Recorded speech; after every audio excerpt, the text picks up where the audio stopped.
নেশাজাত দ্রব্য সেবন করা থেকে বিরত থাকতে হবে।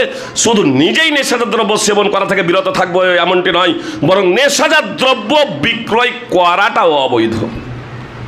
নেশাজাত দ্রব্য বিক্রয় করাটাও অবৈধ। শুধু আপনার মদ শুধু না, আপনার শুধু হিরোইন না, আপনার শুধু গাঁজা না, আপনার বিড়ি, সিগারেট, গুল, জর্দা, খৈনি এগুলো বিক্রয় করা থেকেও আমাদেরকে বিরত থাকতে হবে।